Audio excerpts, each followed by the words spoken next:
ഉദരത്തിൽ നിന്നും അഗ്നിനാളമായി ആത്മാവേ വരണേ. പുറകെട്ടുപോയ ഉപ്പായ എന്നെ പുറകൂട്ടിയിടണമേ. കനലുകളൂതി തീയാക്കൂ, എൻ്റെ കുറവുകളെല്ലാം നിറവാക്കൂ. കനലുകളൂതി തീയാക്കൂ, എൻ്റെ കുറവുകളെല്ലാം നിറവാക്കൂ. ആത്മാവേ റൂഹായേ എന്നിൽ കത്തിപ്പടരണമേ. ആത്മാവേ റൂഹായേ എന്നിൽ കത്തിപ്പടരണമേ.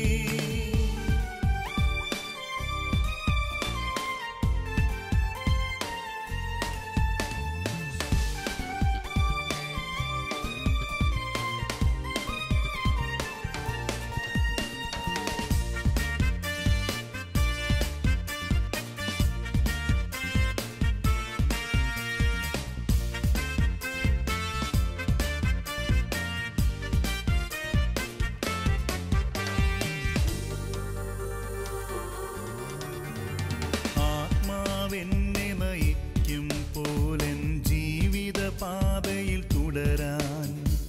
ആത്മാവെന്നെ നയിക്കും പോലെൻ ജീവിത പാതയിൽ തുടരാൻ. കാറ്റിലുയരും ഇല പോലെ ആത്മാവിൻ ശക്തിയിലുയരാൻ. കാറ്റിലുയരും ഇല പോലെ ആത്മാവിൻ ശക്തിയിലുയരാൻ. അഭിഷേകം നീ ചൊരിയണമേ, വരദാനങ്ങൾ നൽകണമേ. അഭിഷേകം നീ ചൊരിയണമേ, വരദാനങ്ങൾ നൽകണമേ. ആത്മാവേ റൂഹായേ എന്നിൽ കത്തിപ്പടരണമേ. ആത്മാവേ റൂഹായേ എന്നിൽ കത്തിപ്പടരണമേ.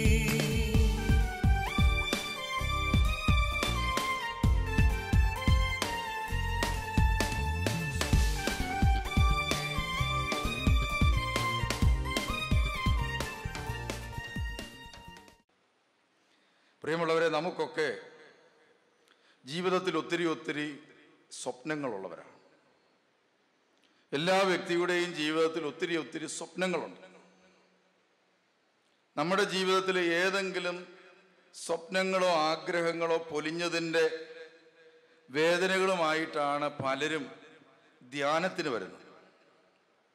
അതെന്നും ഉയർത്തിപ്പിടിച്ചുകൊണ്ട്, ആന്തരിക സൗഖ്യത്തിൻ്റെ പ്രാർത്ഥനാ സമയത്ത് ഉയർത്തിപ്പിടിച്ചുകൊണ്ട് നമ്മൾ പ്രാർത്ഥിക്കും, ദൈവമേ, എനിക്കൊരു മുറിവുണ്ട്, എനിക്കൊരു വേദനയുണ്ട്, അത് 10 ധ്യാനം കൂടിയിട്ടും മാറുന്നില്ല. ഈ പ്രാവശ്യമെങ്കിലും ആ വേദന മാറ്റി എൻ്റെ സ്വപ്ന പദ്ധതികൾ ഒന്ന് റെഡിയാക്കി തരണമേ എന്ന് നമ്മളൊക്കെ പ്രാർത്ഥിക്കാറുണ്ട്. അങ്ങനെയുള്ള സ്വപ്നങ്ങളും ആഗ്രഹങ്ങളും പ്രായം ചെന്നാൽ പോലും പലരുടെയും മാറാറില്ല. അടുത്ത കാലത്ത് ഒരമ്മച്ചിയോട് മരിക്കാൻ കിടക്കുകയാണ്, 90 വയസ്സുണ്ട്. വികാരിയച്ഛൻ ചോദിച്ചു, എന്തെങ്കിലും പ്രത്യേകിച്ച് ആഗ്രഹം വല്ലതും ഉണ്ട്? ഉടനെ അമ്മച്ചി പറഞ്ഞ്, എനിക്കൊരാഗ്രഹമുണ്ട്, ലോകം അവസാനിക്കുന്നത് കണ്ടിട്ട് വേണം മരിക്കാൻ. ഒരിക്കലും ആഗ്രഹങ്ങൾ മാറുകയില്ല, സ്വപ്നങ്ങളും തീരുകയില്ല, അവസാനം വരെ ഉണ്ടാവും. ഇതുപോലെ പ്രിയമുള്ളവരെ, ഇവിടെ നമ്മൾ ഈ കസേരയിൽ ഇരിക്കുമ്പോഴും ഞാനിവിടെ നിൽക്കുമ്പോഴും നമ്മളെക്കുറിച്ച് നമ്മുടെ ദൈവത്തിന് സ്വപ്നങ്ങളുണ്ട്. ഞാനിവിടെ നിൽക്കുമ്പോഴും നിങ്ങളിവിടെ ഇരിക്കുമ്പോഴും ഓർക്കണം, ഒരു ശരീരമുണ്ട്, ഒരു മനസ്സുണ്ട്, ഒരാത്മാവുണ്ട്. ഈ ശരീരത്തിൻ്റെ കാര്യത്തെക്കുറിച്ച് നമ്മളൊന്ന് ചിന്തിച്ച് നോക്കിക്കേ. ശരീരത്തിൽ നിന്ന് ആത്മാവ് അങ്ങോട്ട് മാറിക്കഴിഞ്ഞാൽ 24 മണിക്കൂറിനുള്ളിൽ റെഡിയായി കിട്ടും. അവിടുന്ന് വെള്ളം ഒഴുകാൻ തുടങ്ങും, ചെയ്യാൻ തുടങ്ങും. പിന്നെ നമുക്കിത് വെച്ചുകൊണ്ടിരിക്കാൻ പറ്റുകയില്ല. അപ്പോഴാളുകൾ പറയുന്നത്, ഇനി അധികം നേരം വെച്ചുകൊണ്ടിരിക്കാൻ പറ്റുകയില്ല. മനസ്സിൻ്റെ കാര്യമോ പ്രിയമുള്ളവർ, അതൊരു കെമിക്കൽ ആക്ഷനാണെന്ന് നമുക്കറിയാം. അപ്പോൾ തന്നെ നിശ്ചലമാകും. പിന്നെ ആകപ്പാടെ ബാക്കിയുള്ളത് ആത്മാവാണ്. ആ ആത്മാവാണ് എന്നെ ഇപ്പോൾ ഇവിടെ നിർത്തി ചലിപ്പിക്കുന്നത്, നിങ്ങളെ ഇവിടെ ഇരുത്തി ചലിപ്പിക്കുന്നതുമൊക്കെ.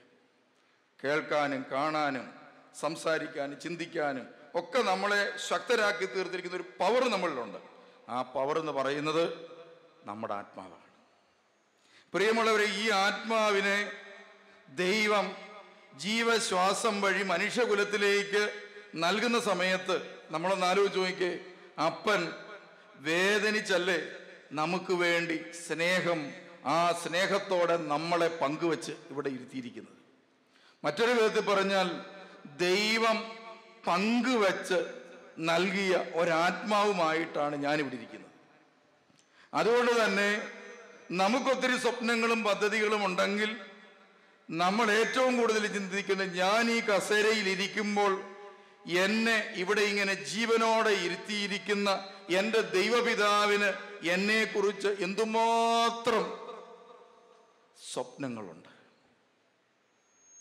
ആ സ്വപ്നത്തിൻ്റെ സാക്ഷാത്കാരത്തിന് വേണ്ടിയുള്ള തൃത്വൈക ദൈവത്തിലെ തീരുമാനമാണ് നമുക്ക്, ആലോചിച്ച് നോക്കി, ദൈവപിതാവ് നമുക്ക് നമ്മുടെ ഛായയിലും നമ്മുടെ സാദൃശ്യത്തിലും മനുഷ്യനെ നിർമ്മിക്കാം. അപ്പൊ പ്രിയമുള്ളവരെ, ദൈവത്തിൻ്റെ നമ്മളെക്കുറിച്ചൊക്കെയുള്ള സ്വപ്നം എന്താണ്? നമ്മൾ എവിടെ ഇരുന്നാലും അവിടെ ദൈവത്തിൻ്റെ സ്വരൂപവും ദൈവത്തിൻ്റെ ഛായയും ദൈവത്തിൻ്റെ സാദൃശ്യവും ദൈവത്തിൻ്റെ നന്മകളുമൊക്കെ എല്ലാ സ്ഥലത്തിരിക്കുമ്പോഴും അവിടെ നിന്ന് പ്രകടിപ്പിക്കണമെന്ന് ആഗ്രഹിക്കുന്ന ഒരു സ്വപ്നവുമായി പിതാവായ ദൈവം നമ്മെ നോക്കി എപ്പോഴും ഇങ്ങനെ കാത്തിരിക്കുക. മട്ടുപ്പാവിൽ പണ്ട് കാത്തിരുന്ന ഒരപ്പനെ കുറിച്ച് യേശു പറഞ്ഞതും പിതാവിൻ്റെ വേദനയെക്കുറിച്ചല്ലേ? പിതാവിൻ്റെ വേദനയെക്കുറിച്ചല്ലേ പറഞ്ഞത്? കാത്തിരിക്കുകയാണ്. എന്തു നോക്കിയാണ്? അപ്പൻ്റെ സ്വപ്നങ്ങൾ സാക്ഷാത്കരിക്കുന്ന ഒരു മകനെ നോക്കിയുള്ള കാത്തിരിപ്പ്. അങ്ങനെ ഒരു സ്വപ്നം നമ്മളെക്കുറിച്ച് ദൈവത്തിനുണ്ട്. ആ സ്വപ്ന സാക്ഷാത്കാരത്തിന് വേണ്ടി ദൈവം സ്ഥാപിച്ച സ്വപ്ന പദ്ധതിയാണ്, പദ്ധതികളിൽ ഏറ്റവും പ്രധാനപ്പെട്ട ഒന്നാണ് പ്രിയമുള്ളവരെ, കുടുംബം എന്ന് പറയുന്നത്. അങ്ങനെയാണെങ്കിൽ പ്രിയമുള്ളവരെ, ഈ ഭൂമിയിലെ ദൈവത്തിൻ്റെ തിരുവുള്ളം, ദൈവത്തിൻ്റെ തിരുഹിതം എവിടെയെല്ലാം നിറവേറ്റപ്പെട്ടിട്ടുണ്ടോ അവിടെയെല്ലാം അതിൻ്റെ പിന്നിൽ ഒരു വിശുദ്ധമായ ദൈവത്തിൻ്റെ സ്വപ്നങ്ങളോട് ചേർന്ന് നിൽക്കുന്ന, ദൈവത്തിൻ്റെ പ്രതീക്ഷകൾക്കൊത്തുയർന്ന ഒരു കുടുംബം ഉണ്ടെന്ന് കാണാൻ സാധിക്കും. നമ്മളൊക്കെ വിശുദ്ധന്മാരെ ആദരിക്കുകയും വിശുദ്ധന്മാരെ ബഹുമാനിക്കുകയും അവരോട് പ്രാർത്ഥിക്കുകയും ചെയ്യുന്നവരാണ്. നമുക്കൊക്കെ വിശുദ്ധന്മാരെ ഭയങ്കര സ്നേഹമാണ്. വിശുദ്ധന്മാരുടെയൊക്കെ തിരിശേഷിപ്പ് നമ്മൾ വളരെ ഭക്തിയോടെയല്ലേ കാണുന്നത്. ഞങ്ങൾ ഈ പിതാക്കന്മാർ എവിടെയെങ്കിലുമൊക്കെ ചെല്ലുമ്പോൾ അച്ഛന്മാർ തിരിശേഷിപ്പ് വല്ലതും ഉണ്ടോ? ഇപ്പോൾ തൂത്തൂട്ടിയിലൊരു ധ്യാനം നടക്കുകയാണ്. അവിടെ ഒരു സിസ്റ്ററാണ് ഈ കൗൺസിലിങ്ങിൻ്റെ ക്ലാസ്സൊക്കെ എടുത്തുകൊണ്ടിരിക്കുകയാണ്. അറിയാതെ വർത്തമാനം പറഞ്ഞപ്പോൾ ഞാനിങ്ങനെ എൻ്റെ വായിൽ നിന്നൊരു അബദ്ധത്തിലൊരു വാക്ക് വീണുപോയി. ഞാൻ പറഞ്ഞു, ഞാൻ പണ്ട് ലെബനോനിൽ പോയപ്പോൾ അവിടെ ഒരു സിസ്റ്ററുണ്ട്. ആ സിസ്റ്ററിൻ്റെ പേര് റഫ്ക എന്നാണ്, വിശുദ്ധയാണ്. ആ സിസ്റ്ററിൻ്റെ പ്രത്യേകത, വിശുദ്ധിയായി തീർന്ന എങ്ങനെയാണെന്ന് ചോദിച്ചാൽ, ഒരു കണ്ണിന് എന്തോ കുഴപ്പം വന്നു. ആ കണ്ണിന് കുഴപ്പം വന്നപ്പോൾ ഡോക്ടർ വന്ന് ഓപ്പറേഷൻ ചെയ്ത് മറ്റേ കണ്ണാണ്. അങ്ങനെ ആ കണ്ണും പോയി, മറ്റേ കണ്ണും പോയി. രണ്ട് കണ്ണിനും കാഴ്ച പോയി. രണ്ട് കണ്ണിനും കാഴ്ച നഷ്ടപ്പെട്ട് കഴിഞ്ഞപ്പോൾ പ്രിയമുള്ളവരെ, എല്ലാവരോടും പറഞ്ഞു നമുക്ക് ഈ ഡോക്ടർക്കെതിരായിട്ട് കേസ് കൊടുക്കാം. മഠത്തിലുള്ളവരും പറഞ്ഞു, സുപ്പീരിയറും പറഞ്ഞു കേസ് കൊടുക്കാം. ഉടനെ ആ സിസ്റ്റർ പറഞ്ഞു, നമുക്ക് ആ ഡോക്ടറോട് ക്ഷമിച്ച് പ്രാർത്ഥിക്കാം. അങ്ങനെ ജീവിതകാലം മുഴുവനും അന്ധയായി പ്രാർത്ഥിച്ച ആളാണ് ഈ റഫ്ക എന്ന് പറയും. ഞാൻ അവിടെ ചെന്ന് കഴിഞ്ഞപ്പം അവിടുത്തെ സിസ്റ്റർമാരെയൊക്കെ കയറി കണ്ടപ്പോൾ ഞാൻ പറഞ്ഞു, ഈ റഫ്ക സിസ്റ്ററിൻ്റെ എന്തെങ്കിലും തിരിശേഷിപ്പുണ്ടെങ്കിൽ തരാൻ പറഞ്ഞു. അങ്ങനെ എൻ്റെ കയ്യിൽ ഒരു ചെറിയ തിരിശേഷിപ്പിൻ്റെ ഒരു ചെറിയ അംശം കിട്ടി. ഞാനത് ഈ സിസ്റ്ററോട് പറഞ്ഞു. സിസ്റ്റർ പിന്നെ എൻ്റെ പുറകിൽ നിന്ന് മാറിയില്ല. എപ്പോൾ കണ്ടാലും പറയും, പിതാവേ നമുക്ക് അതിനകത്തൊരു ശകലം തരാമോ, എനിക്ക് ഇതിനകത്തൊന്ന് വെക്കാനാണ്. സത്യത്തിൽ രാവിലെ കണ്ടപ്പോഴും ഞാൻ ആ മുറിയിൽ നിന്ന് പ്രാർത്ഥിച്ചപ്പം പറഞ്ഞു, അന്നേരം ഞാൻ പറഞ്ഞു കാരിസ്മാനിൽ പോയിട്ട് വന്നിട്ട് നോക്കാമെന്ന് പറഞ്ഞു. അപ്പോൾ പ്രിയമുള്ളൊരു വിശുദ്ധന്മാരോടൊക്കെ എല്ലാവർക്കും ഭയങ്കര സ്നേഹ. നമുക്കൊക്കെ വിശുദ്ധന്മാരാകണമെന്ന് ആഗ്രഹമുണ്ട്. നമ്മുടെ നാട്ടിലൊരു വിശുദ്ധൻ ഉണ്ടായേക്കൊള്ളണമെന്ന് ആഗ്രഹമുണ്ട്. പ്രിയമുള്ളവരെ, ഏതെങ്കിലും ഒരു വിശുദ്ധൻ ഈ ഭൂമിയിൽ ഉണ്ടായിട്ടുണ്ടെങ്കിൽ അതിൻ്റെ പിന്നിൽ വിശുദ്ധ ജീവിതം നയിച്ച ഒരപ്പനും വിശുദ്ധ ജീവിതം നയിച്ച ഒരമ്മയുമുണ്ട്. മറ്റൊരു വിധത്തിൽ പറഞ്ഞാൽ വിശുദ്ധ ജീവിതം നയിച്ച ഒരു കുടുംബമുണ്ട് അതിൻ്റെ പിന്നിൽ. അല്ലാതെ ആരും വിശുദ്ധന്മാരായിട്ടില്ല പ്രിയമുള്ളവർ. അതിനുവേണ്ടി ബലിയായി തീർന്ന, ദൈവത്തിൻ്റെ സ്വപ്നങ്ങൾക്ക് വേണ്ടി ബലിയായി തീർന്ന ഒരപ്പനും അമ്മയും അതിൻ്റെ പിന്നിലുണ്ട്. മദർ തെരേസ, ആഗ്നസ് എന്ന് പറഞ്ഞ കൊച്ചു പെണ്ണായിരുന്ന സമയത്ത് നമ്മളൊക്കെ കുഞ്ഞുങ്ങൾക്ക് ഉപദേശം കൊടുക്കുന്ന പോലെ അമ്മ ഒത്തിരി ഉപദേശങ്ങൾ കൊടുത്തിട്ടുണ്ട്. മക്കളെ, ഭക്ഷണമൊക്കെ കഴിക്കുമ്പം നമ്മൾ മറ്റുള്ളവർക്ക് വേണ്ടി മാറ്റി വെക്കണം. നമ്മളും പറയാറുണ്ട്. പ്രിയമുള്ളവരെ, ഒരു ദിവസം ഈ ആഗ്നസ് നോക്കുമ്പോൾ കാണുന്ന കാഴ്ച എന്താണെന്നറിയോ? ഇതാ വിധവയായ അമ്മ പിള്ളേര് കാണാതെ, പിള്ളേരോട് പറയാതെ എവിടെയോ പോയിട്ട് തിരിച്ചു വരുന്നു. ആഗ്നസിനെ നെഞ്ചിടിപ്പായി. ഒരു ദിവസം ആഗ്നസ് ഇങ്ങനെ ചിന്തിച്ചു, എന്നാൽ ഈ അമ്മ എവിടെയാ പോകുന്നതെന്ന് നമുക്ക് നോക്കിയിട്ട് വരാം. പ്രിയമുള്ളവരെ, ആഗ്നസ് ഒരു ദിവസം അമ്മ പോകുന്നതിൻ്റെ പുറകെ പോയി. കുറേ അങ്ങോട്ട് ചെന്ന് കഴിഞ്ഞപ്പം ഒരു വീട്ടിലേക്കാണ് അമ്മ കയറിയത്. ആഗ്നസിനെ നെഞ്ചിടിക്കാൻ തുടങ്ങി. ഈ വിധവയായ അമ്മ ഒറ്റയ്ക്ക്, ഞങ്ങൾ പോലും അറിയാതെ എവിടെയാ പോകുന്നത്. ആഗ്നസ് ജനലിനിടവഴി ഒളിഞ്ഞു നോക്കി. അപ്പം കാണുന്ന കാഴ്ച, ഒരു വൃദ്ധയായ സ്ത്രീ ഭക്ഷണം കഴിക്കാൻ ബുദ്ധിമുട്ടി ഇങ്ങനെ കിടക്കുകയാണ്. വീട്ടിൽ നിന്ന് കൊണ്ടുവന്ന വസ്ത്രങ്ങൾ ധരിപ്പിച്ച് കുളിപ്പിച്ച് റെഡിയാക്കി വീട്ടിൽ നിന്ന് കൊണ്ടുവന്ന ഭക്ഷണം കൊടുത്ത് ആ അമ്മയെ ഇതാ ആശ്വസിപ്പിച്ച് കിടത്തിയിട്ട് ആരും അറിയാതെ പഴയ തുണിയൊക്കെ പൊതിഞ്ഞു കെട്ടി പുറത്തേക്ക് ഇറങ്ങി നടക്കുന്ന തൻ്റെ അമ്മയെ ആഗ്നസ് കണ്ട്. ആഗ്നസ് എന്ത് ചെയ്യുന്നറിയോ? ജനലിൽ നിന്ന് ചാടി ഇറങ്ങിയിട്ട് കയ്യും കൂപ്പി പിടിച്ച് അമ്മയുടെ പിന്നാലെ ഒരു തീർത്ഥയാത്ര നടത്തി. നമ്മളൊക്കെ വിശുദ്ധന്റെ തീർത്ഥാടന കേന്ദ്രത്തിലേക്ക് പോകുന്നത് പോലെ അമ്മയുടെ പുറകെ കയ്യും കൂപ്പി ഒരു നടപ്പം കൊണ്ട് നടന്ന്. ആ നടപ്പാണ് പ്രിയമുള്ളവരെ മദർ തെരേസയെ ആരാക്കി തീർത്തത്? മദർ തെരേസയാക്കി തീർത്തത്, വിശുദ്ധ തെരേസയാക്കി തീർത്തത്, ലോകത്തിന്റെ മുഴുവൻ അമ്മയാക്കി തീർത്തത്. മദർ തെരേസയെ ഒന്ന് വിശുദ്ധിയാക്കി തീർക്കാൻ വേണ്ടിയിട്ട് ഞാൻ നോക്കിയിരിക്കുകയായിരുന്നു മദർ തെരേസയുടെ ഒരു ഒരു ഒരു ചിത്രമൊക്കെ വെക്കാനായിട്ട്. ഞാനൊരു സ്ഥാപനം ഉണ്ടാക്കിയപ്പോൾ പ്രിയമുള്ളവരെ, ആ സ്ഥാപനത്തിൽ ആദ്യം ഏറ്റവും ഫ്രണ്ടിൽ വെച്ചത് മദർ തെരേസയുടെ ചിത്രം. കണ്ടോ? എന്തുകൊണ്ടാണ്? ഈ മദർ തെരേസയുടെ ഹൃദയത്തിൽ ദൈവത്തെ പ്രസവിച്ചിട്ടത് ആരാ? ആ അമ്മയാ. കണ്ടോ? ആ അമ്മയാണ് പ്രസവിച്ചിട്ടത്. ആ കുടുംബത്തിൽ നിന്നാണ് യേശുവിനെ ആ വിശുദ്ധയ്ക്ക് കിട്ടിയത്. അങ്ങനെയെങ്കിൽ നമ്മൾ ഓർക്കുക, നമ്മുടെയൊക്കെ കുഞ്ഞുങ്ങളെ വിശുദ്ധരാക്കാൻ ധ്യാന കേന്ദ്രത്തിൽ കൊണ്ടുയിരുത്തി നമ്മൾ എന്തെല്ലാം ധ്യാനം കൂടിക്കുന്നുണ്ട്. അതിനേക്കാളൊക്കെ വലിയൊരു ധ്യാനമാണ് നമ്മുടെ അമ്മയുടെ മുഖത്തേക്ക് നോക്കി, നമ്മുടെ അമ്മയുടെ ജീവിതത്തിലേക്ക് നോക്കി, ഒരു കുടുംബത്തിലേക്ക് നോക്കി, ഒരപ്പനിലേക്ക് നോക്കി ആ വിശുദ്ധിയുടെ ചൈതന്യം, കൃപയുടെ ചൈതന്യം ഏറ്റുവാങ്ങാൻ നമ്മുടെ കുഞ്ഞുങ്ങൾക്കാവണം. അത്രമാത്രം വലിയൊരു വിശുദ്ധിയുടെ ചൈതന്യം ആയി മാറണം ഒരു ഭവനം, ഒരു കുടുംബം എന്ന് ദൈവം ആഗ്രഹിക്കുന്നുണ്ട്. കുറേ നാളുകൾക്ക് മുമ്പ് ഒരു പെൺകുട്ടി വന്നു. അവൾ വന്നിട്ട് എന്നോട് പറഞ്ഞു, എന്നെ അവിടെ ഒരു നേഴ്സിംഗ് സ്കൂളിൽ നിന്ന് ഇങ്ങോട്ട് പറഞ്ഞു വിട്ടത്. ഞാൻ ചോദിച്ചു, എന്താ നീ വന്നത്? അന്നേരം പറഞ്ഞ്, ഈ അടുത്ത കാലത്ത് ഞാൻ എറണാകുളത്ത് അവിടെ ഏതോ ഒരു കടലിൻ്റെ സൈഡിൽ ചെന്നിട്ട് അവിടേക്ക് ഞാൻ എടുത്ത് ചാടാൻ ഒരുങ്ങിയപ്പോൾ തന്നെ ഷാഡോ പോലീസ് വന്ന് പിടിച്ചു. അവർ പിടിച്ചിട്ട് ചോദിച്ചു, നീ അവിടെ എന്താണ് നിനക്ക് ചാകാൻ പോകുന്നത്? നീ ഞങ്ങൾക്ക് പണിയുണ്ടാക്കുകയാണ്. അന്നേരം പറഞ്ഞ്, ഞാൻ മടുത്ത ജീവിതം, ഞാൻ മരിക്കാൻ പോവുക. ഉടനെ അവർ അറസ്റ്റ് ചെയ്ത് ഒരു കേസും കൂടി എടുത്തു, ആത്മഹത്യക്ക് ചെയ്യാൻ പോയതിനൊരു കേസും കൂടി എടുത്തിട്ട് അവളെ തിരിച്ചു കൊണ്ടുപോയിട്ടു. അങ്ങനെ വീണ്ടും അവൾ എന്ത് ചെയ്തു? നേഴ്സിംഗ് സ്കൂളിലായി. അതിനുശേഷം അവളോട് ആരോ പറഞ്ഞ് എന്നെ കാണാൻ വേണ്ടി. ഞാൻ അവളോട് ചോദിച്ചു, എന്താ നിന്റെ പ്രശ്നം? അന്നേരം അവൾ പറഞ്ഞു, എന്നെ ആർക്കും വേണ്ട, എന്നെ ആരും സ്നേഹിക്കുന്നില്ല, എൻ്റെ കൂടെയുള്ള പിള്ളേരാരും എന്നോട് മിണ്ടത്തില്ല, അവരൊക്കെ എന്നോട് വർത്തമാനം പറയത്തില്ല, അതുകൊണ്ട് ഞാൻ മടുത്തി ജീവിതം. അപ്പം ഞാൻ ചോദിച്ചു, ഒരാളോട് വേറെ ആളുകൾ വർത്തമാനം പറയണം, ഒരാളോട് മറ്റാളുകൾക്ക് ഭയങ്കര സ്നേഹം തോന്നണം, അങ്ങനെയൊക്കെയുള്ള ആഗ്രഹമല്ല നിൻ്റേത്. നീ അവിടെ ചെന്ന് നിൽക്കുമ്പം എല്ലാവർക്കും സ്നേഹം തോന്നണം, നിന്റെ കൂടെ കൂട്ടുകൂടണം, അങ്ങനെയൊക്കെ ചെയ്യണം. അതിന് സാധാരണയായിട്ട് എന്ത് ചെയ്യണം? ഇപ്പം എന്നെ എല്ലാവരും സ്നേഹിക്കണമെങ്കിൽ ഞാൻ എന്ത് ചെയ്യണം? എനിക്ക് സ്നേഹിക്കാൻ പറ്റണം.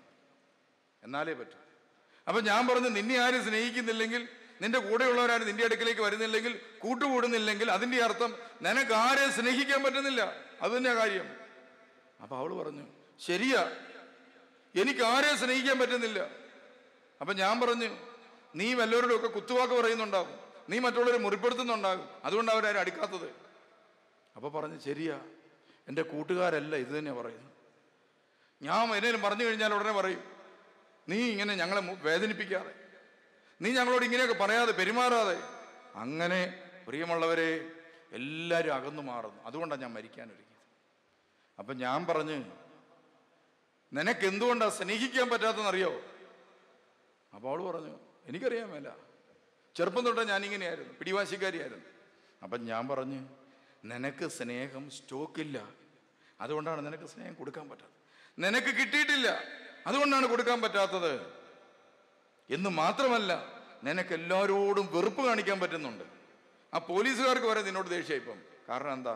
നീ എല്ലാവരുടെയും മനസ്സിലേക്ക് വെറുപ്പാണ് പങ്കുവെച്ചു കൊടുക്കുന്നത്. അതുകൊണ്ട് അതിൻ്റെ അർത്ഥം എന്താ? നിന്റെ ഹൃദയത്തിൻ്റെ ഉള്ളിൽ മുഴുവൻ വെറുപ്പ് സ്റ്റോക്കുണ്ട്. ഇതെവിടുന്നാ? ആരാ നിനക്ക് സമ്മാനിച്ചത്? അപ്പം അവൾ പറഞ്ഞു, എൻ്റെ അപ്പൻ മരിച്ചുപോയി, ഞാനൊരു കൊച്ചായിരുന്നു, അമ്മ എന്നെ സ്കൂളിലൊക്കെ വിടും. ഞാനൊരു ദിവസം സ്കൂളിൽ പോയിട്ട് തിരിച്ചു വരുമ്പം അമ്മ പറഞ്ഞ് കളിക്കാൻ പോയിക്കോളാൻ പറഞ്ഞു. ഞാൻ കളിക്കാൻ പോയി. കളിക്കാൻ പോയപ്പോഴാണ് ഓർത്തത്, ഈ കളിക്കുന്ന ടോയ്സ് ഒക്കെ ഉണ്ടല്ലോ, അതൊന്നും എടുക്കാതെ പോയത്. അവൾ പോയിട്ട് തിരിച്ചോടി വീട്ടിലേക്ക് വന്നു. വീട്ടിലേക്ക് വന്നപ്പോൾ പ്രിയമുള്ളവരെ, ഓടി വന്ന് റൂമിലേക്ക് കയറുമ്പോൾ കാണുന്നത് ആ റൂമിനകത്ത് വേറൊരാളിരിക്കുന്നു. ഉടനെ ചോദിച്ചു, മമ്മി ഈ റൂമിനകത്ത് ഒരാൾ ഇരിപ്പുണ്ടെന്ന് പറഞ്ഞു. ഉടനെ പറഞ്ഞു, സാരയില്ല, നമ്മളൊന്നും ശ്രദ്ധിക്കണ്ട, പൊക്കോളാൻ പറഞ്ഞു. അവൾ അങ്ങോട്ട് പോയി. ആ കൊച്ച് അവിടെ നിന്ന് നിന്നു. ആരായിരിക്കും അത്? അവക്കെല്ലാം മനസ്സിലായി, കുഞ്ഞിനെല്ലാം മനസ്സിലായി. അമ്മയുടെ ഉദരത്തിൽ കിടന്നാൽ തന്നെ മനസ്സിലാകും. അപ്പോഴാണ് പിന്നെ ഈ 2 വയസ്സും 3 വയസ്സും 4 വയസ്സോ 5 വയസ്സോ ഒക്കെ പിള്ളേർക്ക് മനസ്സിലാകാതിരിക്കുമോ? മനസ്സിലായി, മിണ്ടിയില്ലെന്നേ ഉള്ളൂ. നമ്മൾ ആരും വിചാരിക്കരുത് മനസ്സിലാകുന്നില്ലെന്ന്. മനസ്സിലായി, എല്ലാം മനസ്സിലായി. ഈയിടെ ഒരു കൊച്ച് എന്നോട് വന്ന് പറഞ്ഞ, പിതാവേ, പപ്പായോടൊന്ന് പറയണം, ഈ ഇൻ്റർനെറ്റിനകത്തൊക്കെ കയറി കഴിയുമ്പോഴത്തേനും അതൊക്കെ ഡിലീറ്റ് ചെയ്തിട്ട് ഇറങ്ങാൻ പറയണമെന്ന്. നമ്മുടെ പാവപ്പെട്ട അച്ചായന്മാർക്ക് ഈ കമ്പ്യൂട്ടറിനകത്തോട്ട് കയറാനേ അറിയാമല്ലോ, ഡിലീറ്റ് ചെയ്യാൻ അറിയാൻ മേല. പിള്ളേർക്ക് അതുകൂടി അറിയാം. ഈ ആവശ്യമില്ലാത്ത മറ്റേ സൈറ്റിനകത്തെല്ലാം കയറിയിട്ട് ഈ പ്രായം ചെന്ന അച്ചായന്മാർ, ആ പപ്പായൊക്കെ ഇത് ഡിലീറ്റ് ചെയ്യാതെ ഇറങ്ങിപ്പോകുന്നു. അതുകൊണ്ട് പറയാം, ഞങ്ങൾക്ക് നാണാകുന്നു, അതുകൂടി അങ്ങോട്ട് ഡിലീറ്റ് ചെയ്തേച്ച് പോകണമെന്ന്. പ്രിയമുള്ളവരെ, കുഞ്ഞുങ്ങളുടെ മനസ്സിലുണ്ട് മാരക പാപങ്ങൾ, മ്ലേച്ഛ പാപങ്ങൾ. അതിൻ്റെ ആ ഓർമ്മ ആ കുഞ്ഞിലേക്ക്, ആ പെൺകുട്ടിയിലേക്ക് വെറുപ്പായിട്ടാണ് അങ്ങോട്ട് കയറിയത്. വെറുപ്പ് അത് കയറി ഉള്ളിൽ കിടന്നു. അന്നു മുതൽ അവൾക്ക് അമ്മയെ സ്നേഹിക്കാൻ പറ്റുന്നില്ല. അന്നു മുതൽ അവള് ഈ ഓർമ്മകൾ, ഈ വെറുപ്പിൻ്റെ ഓർമ്മ, പ്രിയമുള്ളവരെ നമ്മൾ ഓർക്കണം. ഒരു പ്രാവശ്യം നമ്മൾ അങ്ങോട്ട് വെറുത്ത് പോയി കഴിഞ്ഞാൽ സംഭവിക്കുന്നത് എന്നാണെന്നറിയോ? ഈ വെറുപ്പ് അങ്ങോട്ട് ഉണ്ടായിക്കഴിഞ്ഞാൽ വിപരീത വികാരം ഉണ്ടാകും. ഈ വിപരീത വികാരം ഉണ്ടായിക്കഴിഞ്ഞാൽ നമുക്കറിയാം, മനസ്സെന്ന് പറയുന്ന ഒരു കെമിക്കൽ ആക്ഷൻ ആയതുകൊണ്ട് ഒരു കെമിക്കൽ രൂപം കൊള്ളും. എന്നിട്ട് ഇത് മെമ്മറിയിൽ ഒരു കെമിക്കലായിട്ട് തന്നെ അവിടെ കിടക്കും. അതുകൊണ്ട് ഇനി അമ്മയെന്ന് പറഞ്ഞ് ആരെ കണ്ടു കഴിഞ്ഞാലും അന്നേരം തന്നെ ഈ കമ്പ്യൂട്ടറിനകത്തുനിന്ന് ഒരു അമ്മ പൊങ്ങി വരും. ഏതമ്മയാ? മറ്റേ അമ്മ. അതുകൊണ്ട് ഒരിക്കലും ഒരമ്മയും സ്നേഹിക്കാൻ പറ്റുന്നില്ല. ഒരിക്കലും ഒരമ്മയും സ്നേഹിക്കാൻ പറ്റാത്ത അവസ്ഥ. ഒരു സ്ത്രീയെ കണ്ടു കഴിയുമ്പോൾ ഈ ഒരു സ്ത്രീ ഉടനെ തലയ്ക്കകത്തൊരു കെമിക്കൽ ഉണ്ടാകും. മറ്റേ സ്ത്രീ ഏതാ? അമ്മ. അതുകൊണ്ട് സ്ത്രീത്വത്തെ ബഹുമാനിക്കാൻ പറ്റുന്നില്ല. കൂടെ പഠിക്കുന്ന ഒരാളെ കണ്ടു കഴിയുമ്പം വെറുപ്പാ. കാരണം എന്താ? തലയ്ക്കകത്തുനിന്ന് പോകുന്നത് ഈ മറ്റേ കെമിക്കലിൽ പ്രവർത്തിക്കും. ഏതാണ്? ഈ നമ്മുടെ തലയ്ക്കകത്ത് ഓർമ്മയിൽ നിന്ന് ഈ പഴയ വെറുപ്പെല്ലാം കൂടെ അങ്ങോട്ട് വരും. അങ്ങനെ പ്രിയമുള്ളവരെ, നമ്മൾ ഏതെങ്കിലും വിപരീത വികാരങ്ങളോ പാപങ്ങളോ മ്ലേച്ഛതകളോ ചെയ്തു കൂട്ടുന്ന വ്യക്തികളാണെങ്കിൽ ആ കുടുംബത്തിൽ ജനിക്കുന്ന കുഞ്ഞുങ്ങൾക്ക് കൃപയില്ല. അവിടെ പോവുകയാണ് കൃപ, അവിടുന്ന് നഷ്ടപ്പെടുകയാണ് ആ കൃപ. പ്രിയമുള്ളവരെ, നമുക്കറിയാം ദൈവകൃപ വരുന്നത് എങ്ങനെയാണെന്ന് നമുക്കറിയാം. യേശയ്യാ പ്രവാചകന്റെ പുസ്തകത്തിൽ 6-ാം അധ്യായം 1 മുതലുള്ള വചനം വായിക്കുമ്പോൾ നമ്മൾ കാണുന്ന ഒരു കാഴ്ചയുണ്ട്. യേശയ്യാ പ്രവാചകന്റെ പുസ്തകം 6-ാം അധ്യായം 1 മുതലുള്ള വചനം. ഉസ്സിയാ രാജാവ് മരിച്ച വർഷം കർത്താവ് ഉന്നതമായ ഒരു സിംഹാസനത്തിൽ ഉപഭൂഷനായിരിക്കുന്നത് ഞാൻ കണ്ടു. അവിടുത്തെ വസ്ത്രാഞ്ചലം ദേവാലയം മുഴുവൻ നിറഞ്ഞു നിന്നു. അവിടുത്തെ ചുറ്റും സേറാഫുകൾ നിന്നിരുന്നു. യെശയ്യാ പ്രവാചകൻ ഒരു വലിയ ദർശനം കണ്ടപ്പോൾ പ്രിയമുള്ളവര്, ആ ദർശനത്തിൽ എന്താ കണ്ടെന്നറിയോ? ദേവാലയത്തിലേക്ക് യെശയ്യാ പ്രവാചകൻ കയറി ചെല്ലുമ്പോൾ ദൈവം ഇങ്ങനെ ഇരിക്കുക. ദൈവത്തിൻ്റെ ഉടുപ്പ്, ആ ഉടുപ്പ് ഒരു വല്ലാത്ത ഉടുപ്പാണ്. പ്രിയമുള്ളവര്, നമ്മുടെ ഉടുപ്പ് പോലെയൊന്നുമല്ല. നമ്മുടെ ഉടുപ്പ് എന്ന് പറഞ്ഞാൽ ഇവിടം കൊണ്ടൊക്കെ തീർന്നു. കർത്താവിൻ്റെ ഉടുപ്പിൻ്റെ, ദൈവത്തിൻ്റെ ഉടുപ്പിൻ്റെ പ്രത്യേകത, ആ ദേവാലയം മുഴുവൻ ഈ വസ്ത്രാഞ്ജലി ഇങ്ങനെ നിറഞ്ഞു കിടക്കും. ഇപ്പം നമ്മൾ ഈ കാരിസ് ഭവൻ്റെ ചാപ്പലിനകത്തോട്ട് അല്ലെങ്കിൽ ഈ കൺവെൻഷൻ പന്തലിനകത്തോട്ട് കയറി കഴിയുമ്പോൾ പ്രിയമുള്ളവർ, ഇപ്പം ദേവാലയമായിട്ട് ഇത് അഭിഷേകം ചെയ്യപ്പെട്ടിരിക്കുക. ദൈവം വസിക്കുന്ന ഇടം, ദൈവത്തിൻ്റെ ശുശ്രൂഷ ചെയ്യുന്ന സ്ഥലം, ഇവിടെ എന്ത് ചെയ്തിരിക്കുക? ദൈവം യഥാർത്ഥമായിട്ട് വസിക്കുന്നുണ്ട്. ഞങ്ങളൊക്കെ ഇങ്ങനെ ദൈവത്തിൻ്റെ ദാസന്മാരും ദാസികളുമൊക്കെ ആയിട്ട് ശുശ്രൂഷ ചെയ്യാൻ നിൽക്കുന്നെന്നുള്ളതേ ഉള്ളൂ. കർത്താവാണ് എല്ലാം ചെയ്യിക്കുന്നത്. അപ്പൊ കർത്താവ് ഇവിടെ ഇങ്ങനെ ഇരിപ്പുണ്ട്. ആ കർത്താവിൻ്റെ വസ്ത്രാഞ്ജലം ഇങ്ങനെ വിരിച്ചിട്ടിരിക്കുക. എവിടെയെല്ലാം വിരിച്ചിട്ടിരിക്കുന്നത്? നിങ്ങൾ ഇരിക്കുന്നിടത്ത് മുഴുവൻ കർത്താവിൻ്റെ വസ്ത്രാഞ്ജലം ഇങ്ങനെ വിരിച്ചിട്ടിരിക്കുക. എന്നിട്ട് കർത്താവ് ഈ സിംഹാസനത്തിൽ ഇങ്ങനെ ഇരിക്കുക. അപ്പൊ നിങ്ങൾ കാരീസ് ഭവനിലോട്ട് കയറി വന്നപ്പം ആരുടെ വസ്ത്രത്തെ ചവിട്ടിയിട്ടാണ് വന്നത്? ആരുടെ വസ്ത്രത്തെ ചവിട്ടിയിരിക്കുന്നത്? നമ്മൾ ഇപ്പോൾ ഒരച്ഛൻ ഈ കൂതാശയായിട്ട് വരുമ്പം നമ്മൾ അച്ഛനൊന്ന് കുനിഞ്ഞ് നമ്മൾ കയറി അച്ഛൻ്റെ ഈ കാപ്പായലെ അല്ലെങ്കിൽ ആ വസ്ത്രത്തെ, തിരുവസ്ത്രത്തെ ചവിട്ടുവോ? ഇല്ല. ചവിട്ടിയാലോ നമ്മൾ പറയും, അയ്യോ തിരുവസ്ത്രത്തെ ചവിട്ടിപ്പോയി. അപ്പൊ അടുത്ത് നിൽക്കുന്ന ആൾ പറയും, പോയി കാല് പിടിക്കുക, അച്ഛൻ്റെ കാല് പിടിച്ച് ക്ഷമോട, അത് മുത്തിക്കോ എടുത്ത്. ശരിയല്ലേ? ഇപ്പം നമ്മൾ ചവിട്ടിയിരിക്കുന്ന എവിടെയാ? ദേവാലയത്തിൽ ദൈവം ഇരിക്കുന്നു. അവൻ്റെ വസ്ത്രാഞ്ജനം കൊണ്ട് ഇത് മുഴുവൻ നിറഞ്ഞിരിക്കുക. നമ്മളിപ്പോൾ എവിടെയാണ് ചവിട്ടിയിരിക്കുന്നത്? എവിടെയായിരിക്കുന്നത്? തമ്പുരാന്റെ വസ്ത്രത്തെ ചവിട്ടി. പ്രിയമുള്ളവർ, ഈ വസ്ത്രത്തെ പൊതിഞ്ഞിരുന്ന ഒരു കാലം നമുക്കുണ്ട്. ഓർക്കുന്നുണ്ടോ?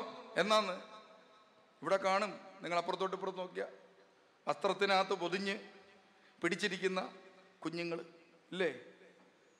നമ്മളങ്ങനെ ഒരു ദൈവത്തിൻ്റെ ആലയത്തിലേക്ക് ഒരു ദൈവ പൈതൽ വന്നു കഴിയുമ്പം നമ്മളൊക്കെ ഇങ്ങനെ വലിയ വലിയ ആളായിട്ടാണ്, മീശയും കുടവേറും ഒക്കെ ആയിട്ട് ഇരിക്കുന്നത്. തമ്പുരാൻ നമ്മളെ എങ്ങനെയാണ് കാണുന്നറിയോ? കൊച്ചു കുഞ്ഞ്. എൻ്റെ കുഞ്ഞ് വന്ന്. അതുകൊണ്ടല്ലേ ആ ധൂർത്തപുത്രൻ തിരിച്ചു വന്നപ്പം അപ്പൻ കാത്തിരുന്നിട്ട് അങ്ങോട്ട് തുള്ളിച്ചാടുകയായിരുന്നു. ഈ കാരീസ് ഭവന്റെ കൺവെൻഷൻ വേദിയിലേക്ക് നിങ്ങൾ വന്നപ്പം തമ്പുരാന് ഭയങ്കര സന്തോഷമാണ്. നമ്മൾ ചവിട്ടി നിൽക്കുന്ന എവിടെയാ? ഉറങ്ങിപ്പോയോ? എവിടെയാ ചവിട്ടി നിൽക്കുന്നത്? തമ്പുരാന്റെ ഉടുപ്പെ ചവിട്ടി നിൽക്കുകയാണ്. സ്നേഹം കൊണ്ട് തമ്പുരാൻ എന്ത് ചെയ്തിരിക്കുക? നമ്മളെ ആ ഉടുപ്പ് കൊണ്ട് അങ്ങോട്ട് പൊതിഞ്ഞു പിടിച്ചിരിക്കുകയാണ്.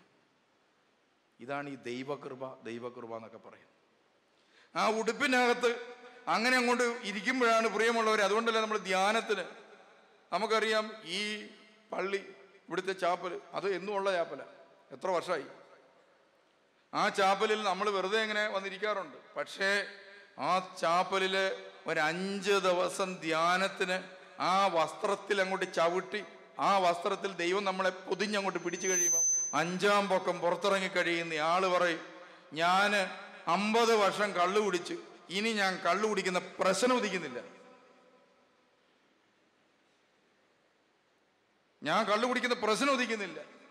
ഞാനും എൻ്റെ ഭാര്യയും കൂടെ തമ്മിൽ അങ്ങോട്ടും ഇങ്ങോട്ടും തല്ലിപ്പിരിഞ്ഞിട്ടാണ് വന്നത്. ഇനി തല്ലിപ്പിരിയുന്ന പ്രശ്നം ഉദിക്കുന്നില്ല, ഞങ്ങൾ ഒന്നിച്ചാ പോകുന്നത്. എത്ര സംഭവങ്ങളുണ്ട്. എങ്ങനെ സാധിച്ചത്? പ്രിയമുള്ളവരെ, ഇതിന് പറയുന്ന പേരാണ് അഭിഷേകം അഥവാ ദൈവകൃപ. ഈ ദൈവകൃപ ഒഴുകി വരാൻ വേണ്ടിയിട്ട് ദൈവം തുറന്നിട്ടിരിക്കുന്ന ഒരു വാതിലാണ് യേശു. ഞാനാണ്. എല്ലാം പോയില്ലേ? വസ്ത്രങ്ങളെല്ലാം പോയില്ലേ? അഭിഷേകം പോയില്ലേ? കൃപ പോയില്ലേ? ഞാനാ വാതില് തുറന്നിട്ടിരിക്കുക. എങ്ങനെയാ ഇത് വരുന്നത്? കൂദാശകളിലൂടെ. ദൈവകൃപ ഒഴുകി വരുന്നത് കൂദാശകളിലൂടെ, ദൈവാരാധനയിലൂടെ, വചനത്തിലൂടെ. ഈ കൃപ ഇങ്ങനെ ഒഴുകി നമ്മളിലേക്ക് വന്നുകൊണ്ടിരിക്കുക. ചെറുപ്പത്തിലൊക്കെ നിങ്ങളോട് ഓരോരുത്തരും പറഞ്ഞു കാണും, കറണ്ട് ഇല്ലാത്ത വീട്ടിലാണെങ്കിൽ പറയും, കുപ്പിക്കകത്ത് ശകലം കൊണ്ടുപോകുമെന്ന്. കൊണ്ടുപോകാൻ പറ്റുമോ? കറണ്ട് കുപ്പിക്കകത്ത് ഇല്ല. പിന്നെ എങ്ങനെയാ കറണ്ട് വരത്തുള്ളൂ? ആ ഇലക്ട്രിസിറ്റിയുടെ കമ്പിയായിട്ട് യോജിച്ചിരിക്കുമ്പോൾ കറണ്ടുണ്ട്, ഇല്ലാത്തപ്പോൾ ഇല്ല. അത്രേ ഉള്ളൂ. കുപ്പിക്കകത്ത് കൊണ്ടുപോകാൻ പറ്റുന്ന സാധനമല്ല. ഇതുപോലെ പ്രിയമുള്ളവരെ, നമ്മളൊക്കെ ഒത്തിരി ധ്യാനം കൂടി. എന്നൊക്കെ ധ്യാനം? പ്രാരംഭ ധ്യാനം, ആന്തരിക സൗഖ്യ ധ്യാനം, പ്രാർത്ഥനാനുഭവ ധ്യാനം, വരദാന ധ്യാനം, വരദാന വളർച്ചാ ധ്യാനം, അബ്ബാനുഭവ ധ്യാനം. ഇനി ഏതെങ്കിലും ധ്യാനം കണ്ടുപിടിക്കപ്പെട്ടിട്ടുണ്ടോ എന്ന് എനിക്ക് അറിഞ്ഞുകൂടാ. എല്ലാ ധ്യാനവും കൂടി ധ്യാനം കഴിഞ്ഞ് പുറത്തോട്ടിറങ്ങി ഒരു 3 മാസം കഴിയുമ്പോൾ സംഗതി ടീം തീർന്നു, എല്ലാം തീർന്നു. പിന്നെ ഫുട്ബോൾ കളി പോലെയാണ്, സകല പാപവും വീണ്ടും ചെയ്യും. പിന്നെ എന്താണ്, അടുത്ത വർഷം വീണ്ടും അബ്ബാനുഭവ ധ്യാനം, ആന്തരിക സൗഖ്യ ധ്യാനം, വരദാന ധ്യാനം. ഒരിക്കലൊരു ചേട്ടൻ എന്നോടൊരു ചോദ്യം, പിതാവേ ഞാൻ പോട്ടെ പോയി ധ്യാനം കൂടി 2 ആഴ്ചയെ പിടിച്ചു നിൽക്കാൻ പറ്റുള്ളൂ, പിതാവിൻ്റെ ധ്യാനത്തിന് എത്ര മാസത്തെ വാലിഡിറ്റിയും ഗ്യാരണ്ടി ഉണ്ട്? എത്ര മാസമുണ്ട് ഗ്യാരണ്ടി? അപ്പൊ പ്രിയമുള്ളവർ, എത്ര മാസമുണ്ട് ഗ്യാരണ്ടി? ഇതാ അപ്പന്റെ വസ്ത്രാഞ്ചലത്തിനകത്ത് പൊതിഞ്ഞിരിക്കുന്നിടത്തോളം കാലം, ആ മനോഭാവവും ആറ്റിറ്റ്യൂഡും ഉള്ളിടത്തോളം കാലം ഈ കൃപ പോകുകയല്ല, അവിടെ നിന്നോളൂ. ഇങ്ങനെ ആ വസ്ത്രത്തിൽ നിന്ന് പുറത്തോട്ട് ചാടിയാൽ, പുറം തള്ളപ്പെട്ടാൽ, പുറത്തോട്ട് ചാടിയാൽ തീർന്നു. അതാ കാര്യം. അതുകൊണ്ട് ഈ കൃപാവസ്ത്രം പൊളിഞ്ഞിട്ടുണ്ടോ, തകർന്നിട്ടുണ്ടോ, നമ്മളൊന്ന് നോക്കണം.